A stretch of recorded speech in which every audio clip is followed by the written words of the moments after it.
Order! Order! You are an incorrigible delinquent at times. Behave yourself, man!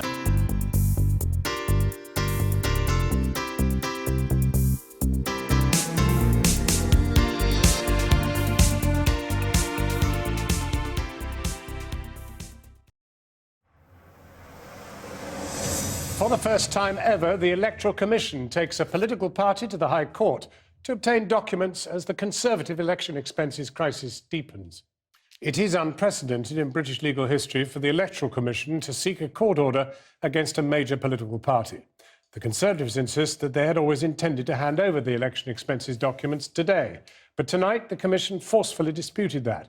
The documents relate to a Channel 4 News investigation into Conservative spending in 3 by-elections in 2014 and in last year's general election, which exposed tens of thousands of pounds in questionable spending. Michael Crick has this report. This is serious stuff. A government body, the Electoral Commission, taking to court the government party. Today's application stems from hotel bills and other papers that this programme obtained earlier this year, exposing undeclared Conservative spending in South Thanet at last year's general election and in 3 by-elections the year before. In those contests, we found more than £100,000 in all spent on hotel bills which weren't declared on the party's legal expense returns. He's legged it. He's walked off the other way. He said, come on. The Electoral Commission announced an investigation into our findings. What's more, the Conservative chairman assured me his party would cooperate fully with that. I think it's very important that you allow them to carry out their job and do things in the proper way, and we will, of course, do everything we can to cooperate with them and give them all the information that they need. And yet today, the Commission announced the Tories hadn't complied with 2 disclosure orders they'd issued, seeking documents and information.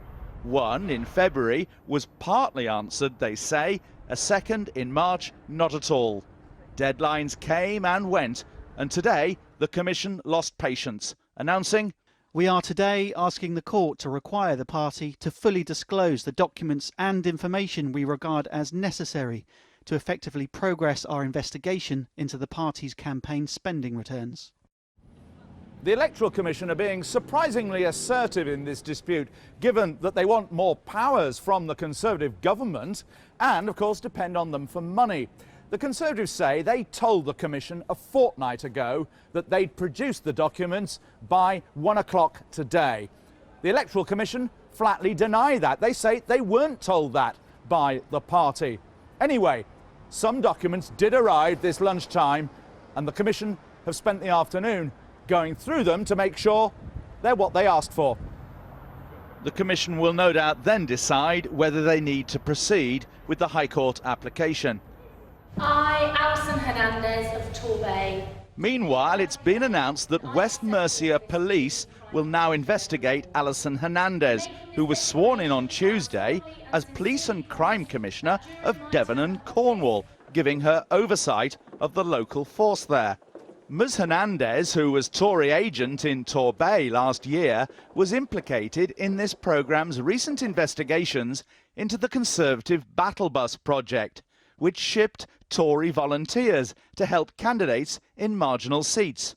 We don't think she's affected, though, by today's Electoral Commission court request. Well, it's a storm in a team cup, if I'm really honest. You know, let's be honest, this is politically motivated. I'm very calm about the whole thing. I have nothing to hide. We were also told today that Ms Hernandez will be investigated too by the Independent Police Complaints Commission.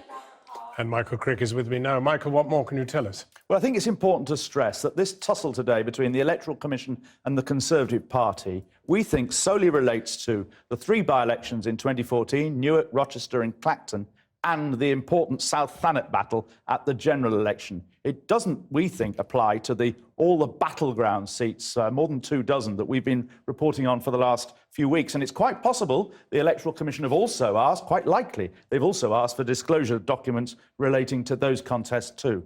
Second, we now know there are at least 10 police forces taking action over our allegations. In most cases, they are going to court and asking for an extension on the 12-month time limit that there is for prosecutions under electoral law. Third, we haven't really appreciated, I don't think, the sense of crisis within Conservative HQ. A senior Tory told me today it's absorbing, quote, it's absorbing a significant amount of senior management time. One problem is that the man who advised the Conservative Party board that this was all fine and legal and they needn't worry has been off work for several weeks now, ill, and that is obviously making it a lot more difficult for Lord Feldman to get to grips with this crisis. Michael Crick, it was on a day when your own Conservative Party was chased into the High Court to try to reveal documents about election expenses under declarations, alleged.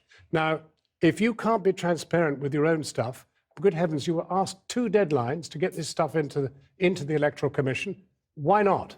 I know an awful lot about overseas dependencies. I know even more about changing the law in But you're a senior Conservative and you must want your party to come clean on their election expenses. I have to tell you, I've had no involvement of this. However, I have seen a press release from the Conservative Party that said that they're fully cooperated and have provided the information by the deadline. And I'm sure that's right. Sir Eric, thank you very much indeed for coming in. We'll have to pursue this elsewhere at some point. Thank you very much.